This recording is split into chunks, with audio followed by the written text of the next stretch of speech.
Le dernier quart d'heure de Smart Bourse, chaque soir, c'est le quart d'heure thématique. Le thème ce soir, c'est celui du crédit, l'univers de la dette d'entreprise. L'occasion à mi-parcours de cette année 2025 de faire un rapide bilan, bien sûr, de ce qui s'est passé au premier semestre et d'évoquer les enjeux et les perspectives pour ces marchés de crédit.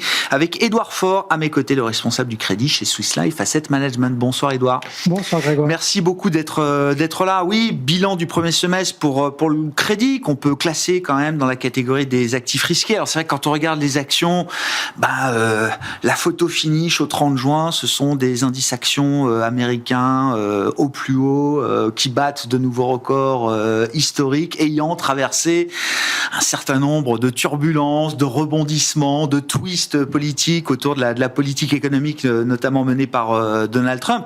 J'ai l'impression qu'on observe exactement ce genre de performance et de résilience du point de vue du crédit, Édouard. Oui, tout à fait. Le crédit a très bien résisté sur ce premier semestre, malgré toutes les turbulences qu'on a pu avoir.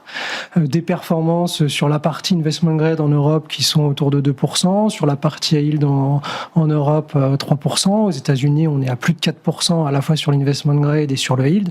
Donc des performances tout à fait remarquables qui témoignent vraiment de l'appétit pour la classe d'actifs. Alors contrairement aux actions, on n'a pas battu de record en termes de niveau de prime de risque, on est toujours un peu plus haut que ce qu'on a pu connaître par le passé. Mais en tout cas, c'est vrai que, étant donné les turbulences, on aurait pu s'attendre à vraiment des performances un peu moins bonnes. Ce qu'on remarque, c'est que ces performances, elles n'ont pas tant été drivées par les primes de risque qui se sont resserrées légèrement en Europe, qui ont été plutôt flat aux États-Unis. En revanche, ce qu'on observe, eh bien, c'est un carry, un portage qui profite largement à cette classe d'actifs-là. Et puis, aux États-Unis particulièrement, et ce qui explique aussi la différence de performance entre ces deux zones, eh bien, l'effet taux qui a joué à plein. Les taux ont été très porteurs aux États-Unis, un peu moins en Europe, mais voilà, globalement, de très bonnes performances sur le crédit. Ouais. Premier semestre. Avec des entreprises qui profitent de cet appétit des investisseurs pour la dette d'entreprise. Le marché primaire a été dynamique, très dynamique également, Édouard. Ah oui, extrêmement dynamique. Extrêmement dynamique. En particulier en fin de semestre. Ouais. Clairement, on a vu des records de volume de primaire. Juste pour citer un chiffre, sur la partie high yield euro, quand on exclut la partie financière, les financières, on a eu 21 milliards d'émis au mois de juin.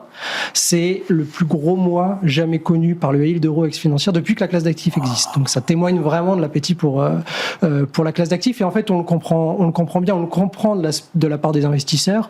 Le portage, résilience du marché, des flux nets dans la classe d'actifs qui sont positifs. Et donc du coup, le besoin pour les investisseurs est bien d'investir ces liquidités. Et puis du point de vue des émetteurs, des rendements qui sont plus bas d'un point de vue émetteur que ce qu'ils étaient il y a quelques mois, quelques années, donc des conditions de refinancement qui sont attractives.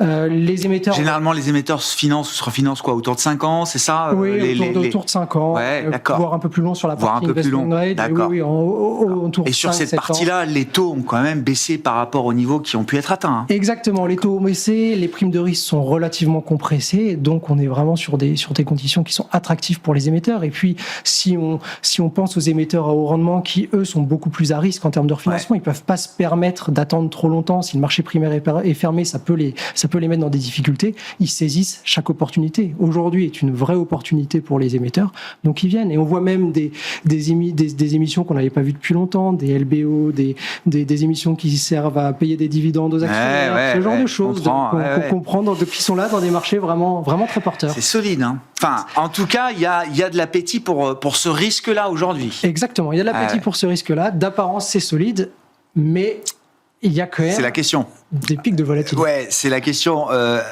Juste pour rester sur le marché primaire, ce tombereau d'émissions qui a été mis sur le marché par les entreprises, ça leur permet de rallonger ce qu'on appelle souvent le mur de la dette. Il y a pas d'échéance trop importante désormais sur la fin d'année ou encore 2026. Ces échéances-là ont été reportées à nouveau dans le temps. Complètement reportées dans le temps. Aujourd'hui, on n'a plus d'échéance courte. On n'a plus de crainte de mur de maturité qui pourrait, dans un scénario difficile de marché, entraîner des taux de défaut en hausse. Bien sûr. Ça, c'est, on peut dire derrière nous. C'est reporté. C'est ça, c'est reporté. C'est plus juste de dire derrière nous, parce que décalé, ça va revenir un jour.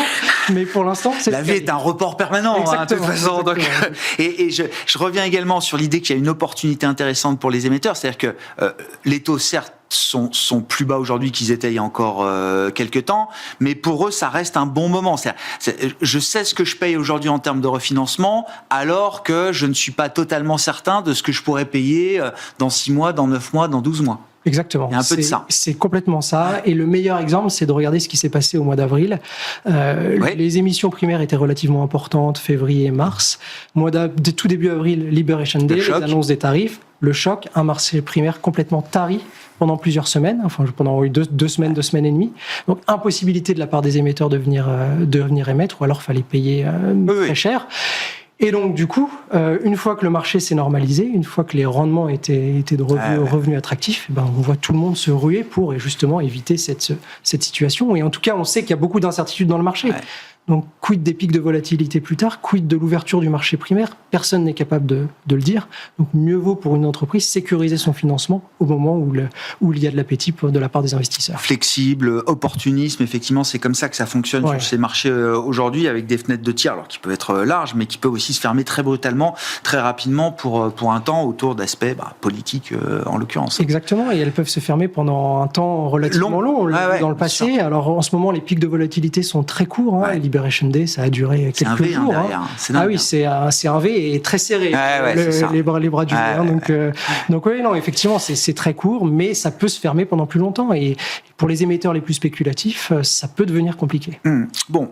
La volatilité, c'est quelque chose qui va nous accompagner, mais je crois que pour beaucoup de classes d'actifs, sur les devises, sur le crédit ou sur d'autres, quand on parlait de cette résilience aussi observée, c'est une résilience qui se justifie par des fondamentaux solides aussi de la part des entreprises. Ou est-ce qu'il y a des poches de complaisance aussi dans ces marchés de crédit auxquels il faut être attentif aujourd'hui, Édouard ? Les fondamentaux des entreprises sont bons, clairement. La structure des indices obligataires sont aussi relativement bons, avec des meilleures notations globalement que par on a gagné en qualité dans les indices de référence obligataires. On a gagné en qualité. Les fondamentaux se sont améliorés.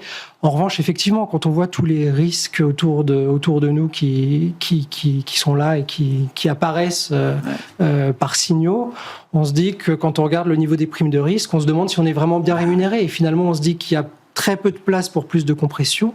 En revanche, si demain on avait un risque qui se matérialisait de manière plus importante, là l'écartement pourrait être significatif. Mais le marché est relativement complaisant. Encore une fois, on peut prendre l'exemple de ce qui s'est passé récemment avec la guerre de 12 jours et l'invasion de l'Iran par Israël conjointement avec les États-Unis.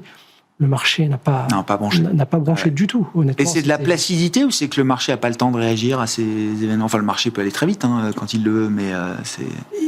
Il y a un sentiment dans le marché qui est fort, c'est aller récupérer les papiers dès qu'ils baissent un petit peu. Et donc, en fait, tout le monde est prêt à acheter les creux dès qu'il y a une toute petite baisse. Et donc, en fait, finalement, aujourd'hui, on voit assez peu de vendeurs. On a envie de garder le portage.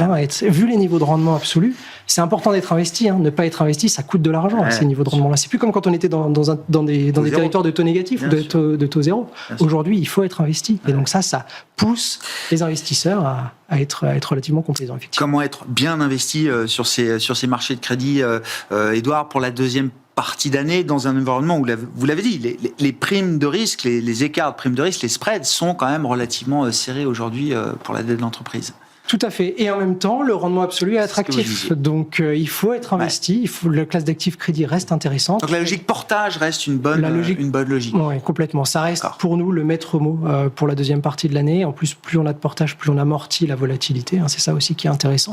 Donc, éviter de trop s'exposer à la partie prime de risque ou alors de le faire plutôt via des secteurs moins cycliques. Donc, quand on descend dans les classes de notation, en particulier quand on arrive dans les notations simple B, voire triple C, qui sont vraiment très spéculatives, là, on va plutôt chercher vraiment les secteurs les plus défensifs, la santé, les télécommunications, à quelques exceptions près, parce que c'est un secteur qui est quand même un peu sous le feu des projecteurs en ce moment, donc faut faire attention. Mais voilà, il faut vraiment se concentrer sur les secteurs les plus cycliques, les défensifs, pardon, que je ne dise pas de bêtises. Moins cycliques. En revanche, une fois qu'on remonte dans les classes de notation, là, on peut se permettre d'aller chercher des secteurs plus cycliques, cette fois-ci, qui vont offrir plus de portage et qui vont permettre de profiter du bon environnement sur la classe d'actifs crédit. Donc j'ai envie de dire un barbell, un peu, enfin voilà, un positionnement plutôt défensif sur la partie plus spéculative. C'est très clair. Un peu plus dynamique sur la partie plus sécurisante, et la partie courte reste intéressante pour nous. Vraiment la partie courte de la courbe. Encore. Monétaire, crédit court terme. Ouais. Il y a encore vraiment des choses à faire aujourd'hui. On a des rendements qui sont autour de 2,5-3% sur cette partie-là. Ça reste attractif. On est payé pour attendre. Les primes de risque sont serrées. Pourquoi aller chercher beaucoup plus de risques ? Vraiment, pour nous, l'intérêt, c'est d'aller chercher soit de la partie courte de la courbe sur la partie investment grade, soit le high yield, en ayant ce distinguo secteur cyclique, moins cyclique, en fonction des notations. C'est vraiment les deux segments de marché qui nous semblent les plus attractifs aujourd'hui. Bon. Le beau voyage du crédit se poursuit. On a déjà 2 années exceptionnelles derrière nous. On en a parlé avec vous déjà, Édouard, en termes de performance, volatilité. Je crois que l'an dernier, même certains indices crédits ont même battu des indices actions sur ces ratios de performance volatilité. Il faut bien l'avoir en tête, avec des épisodes de volatilité, mais qui sont pour l'instant traversés de manière très très solide, avec beaucoup de résilience par ces marchés de crédit. Merci beaucoup, Édouard. Édouard Faure, qui était avec nous en plateau dans ce dernier quart d'heure de Smart Bourse, le responsable du crédit chez Swiss Life Asset Management.